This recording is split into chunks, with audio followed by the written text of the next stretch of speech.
அனைவருக்கும் வணக்கம். இன்றைக்கி என்ன டாபிக் பேசுறதுன்னு சொல்லி நான் ரொம்ப யோசித்து வச்சு அதை நான் சொல்ல மாட்டேன். டக்குன்னு என்ன தோணுதோ அந்த மாதிரி. அதாவது தினமும் ரொட்டீனாக செய்கிற ஒரு மாதிரி வீட்டுக்குள்ளவே இருக்கிற லேடிஸுங்க இல்லை தினமும் ஒரு விஷயத்தை பற்றி யோசிக்கிறது, அந்த மைண்ட் நல்லா ரிலாக்ஸ் ஆகணும், அந்த மாதிரி கொஞ்சம் நல்லா இருக்கணும், மனசு குழந்தைங்கள பார்த்துக்கணும், அந்த மாதிரி நிறைய டென்ஷன் இருக்கும் இல்லையா? அந்த மாதிரி சமயத்தில் நீங்கள் வீட்டில் பெரியவங்க இருப்பாங்களே, எனக்கு ரொம்ப என்னை விட பெரியவங்க, நம்ம வயசானவங்க, என்னோட தாத்தா, அப்புறம் எங்கள் அம்மாவோட அம்மா, இந்த மாதிரி எங்கள் பாட்டி தாத்தா கிட்டலாம் நான் உட்காந்து கதை கேட்பேன். நீங்கள் வயசில் என்ன பண்ணீங்க, உங்களை எப்படி பார்த்துக்கினாங்க, அப்போல்லாம் என்ன சாப்பிடுவீங்க, அந்த மாதிரி உட்காந்து நான் கதை கேட்பேன். அது எனக்கு ரொம்ப பிடிக்கும். சின்ன வயசுலேருந்தே அவங்கக்கிட்ட பேசணும், அவங்கக்கிட்ட பழகணும் அப்படின்னு சொல்லி ஆசை. குழந்தைங்கன்னா சேட்டை பண்ணுவாங்க, பார்த்துக்கிறது இல்லை, வீட்டில் கொஞ்சம் நிறைய வேலை இருக்கும். குழந்தைங்க கிட்ட உட்காந்தாவே ஒரு ரிலாக்ஸ் தான்.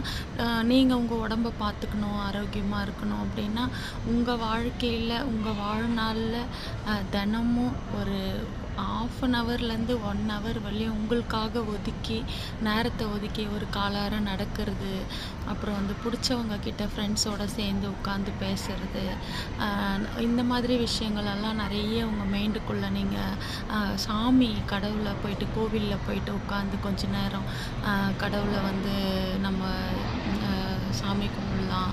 அந்த மாதிரி உங்களுக்கு அவங்க மைண்ட் கொஞ்சம் நல்லா இருக்கணும் அப்படின்னா நிறைய வழி இருக்குது. இந்த மாதிரி ஏதாவது ரிலாக்ஸ் பண்ணிக்கணும்னு நினச்சிங்க அப்படின்னா, இந்த மாதிரி பெரியவங்க இருந்தாங்கன்னா அவங்கள குழந்தைங்களோட விளையாட வைக்கிறது, நீங்கள் போயிட்டு அவங்களோட பேசுகிறது, இந்த கோவில் குளம் போகிறது, அதுக்கப்புறம் எக்ஸசைஸ் பண்ணுறது, அப்புறம் இந்த மாதிரி உங்களோட மைண்டை நீங்கள் நல்லா ஒரு ரிலாக்ஸாக வச்சுக்கலாம்.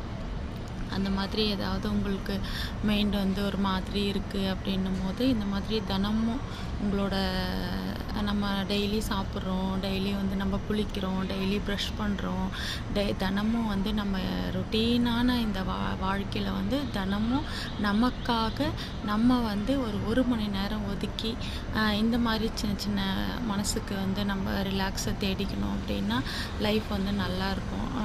எனக்கு அந்த மாதிரி தோணியிருக்கு நிறையா. நான் இப்போ தான் யூடியூப் புதுசாக ஆரம்பிக்கிறதுனால பேச்சு ஏதாவது தடுமாற்றமாக இருந்தால் மன்னிச்சிருங்க. சொல்ல வந்தது இதுதான்.